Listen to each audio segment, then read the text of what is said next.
এই মুহূর্তে আমরা টেলিফোনে যোগাযোগ করে নিয়েছি জ্যোতির্বিজ্ঞানী সন্দীপ চক্রবর্তীর সঙ্গে। সন্দীপ বাবু, নাসার তরফে সরাসরি সেই ছবি আমরা দেখতে পাচ্ছি। আনডকিং প্রক্রিয়া শুরু হয়ে গিয়েছে। 2024 সালের 5ই জুন সুনিতা উইলিয়ামসরা তারা মহাকাশে গেছিলেন। 8 দিন কাজ করার কথা ছিল, কিন্তু 9 মাসের জন্য তারা আটকে পড়েন। অবশেষে ঘরে ফেরার প্রক্রিয়া শুরু, কি বলবেন? না, আনডকিং শুরু হয়ে যায়নি। আনডকিং অ্যাকচুয়ালি ফিজিক্যালি হয়ে গেছে এবং আনডকিংটা 0.1 মিটার করে পার সেকেন্ডে ওরা ধীরে ধীরে পিছিয়ে যে একটা বলয় ছিল, একটা অদৃশ্য বলয় মহাকাশ স্টেশনের চারিদিকে 4 কিলোমিটার বাই 3 কিলোমিটার একটা অদৃশ্য বলয় থাকে। সেই বলয় থেকে বেরিয়ে না যাওয়া অবধি তারা নাসার আন্ডারে থাকে এবং বলয় থেকে বেরিয়ে গেলে কেবলমাত্র স্পেস এক্সের আন্ডারে চলে যায় কন্ট্রোলটা।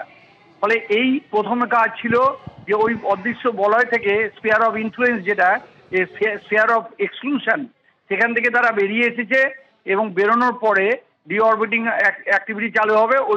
ওই স্পেস এটা মানে ক্রু 9 যেটা, সেটা ডাইরেক্টলি এখন মহাকাশের যে স্পেস স্টেশন তার নিচে চলে আসবে।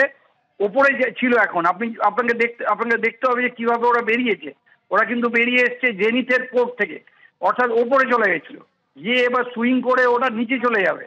নিচে চলে যাওয়ার পর থেকে ডিঅরবিটিং শুরু হবে এবং কালকে 2:41 অবধি ডিঅরবিটিংটা চলতে থাকবে। তারপরে সার্ভিস মডিউলটা ডিটাচড হবে এবং সুনিতা উইলিয়ামস যে ক্রু মডিউলটাকে ফ্লোরিডার যে গালফ অফ আমেরিকাতে পাঠানো হবে। ফলে এই পর্যন্ত অ্যাবসলিউটলি পিকচার পারফেক্ট ওয়েতে প্রত্যেকটা জিনিস কাজ করছে এবং আমরা অ্যাবসলিউটলি সার্টেন যে আর কোনো প্রবলেম হওয়ার কথা না।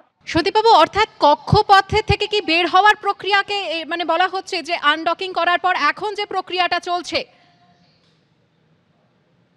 দেখুন, আপনাকে প্রথমে একটু বোঝাই যে 100 কিলোমিটার উপরে, মানে আমাদের পৃথিবীর 100 কিলোমিটার উপরের জায়গাটা হচ্ছে কোনো দেশের অংশ না, ঠিক আছে? সেটাকে মহাকাশের সবার অংশ। কিন্তু তার মধ্যে একটা 427 কিলোমিটার একটা জায়গাতে আমাদের স্পেস স্টেশনটা বসে আছে এবং সেটা 27,000 কিলোমিটার পার আওয়ারে ঘুরে যাচ্ছে। এবার এটা যেহেতু মার্কিন যুক্তরাষ্ট্রের প্রপার্টি, ওই জায়গার চারিদিকে একটা এক্সক্লুশন জোন আছে, তার মধ্যে কেউ ঢুকতে না কিংবা পারমিশন ছাড়া।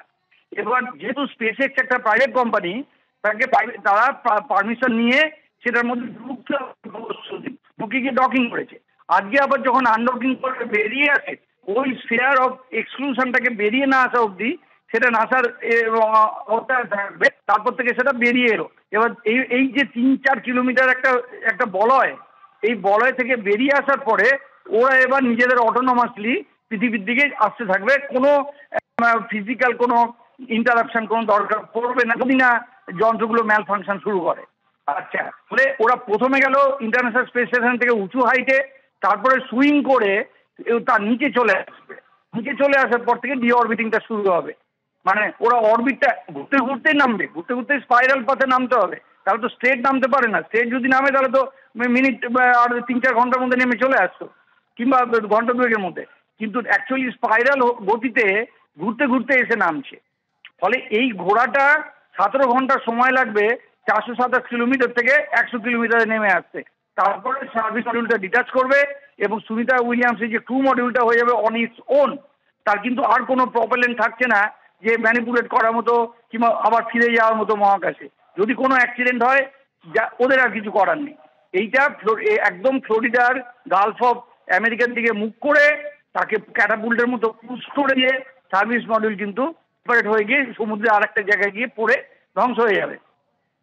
সার্ভিস মডিউলটা হচ্ছে দেখবেন ক্রু মডিউলের ঠিক নিচে একটা লম্বাটে সিলিন্ডারের মতো জিনিস, যার অর্ধেকটা সাদা অর্ধেকটা কালো। অর্ধেকটা সাদা, রংটা সাদা, আর কালো অংশটা হচ্ছে সোলার সেল। এই অংশটা কিন্তু এখন থেকে অটোনোমাসলি পাওয়ার দিয়ে যাচ্ছে।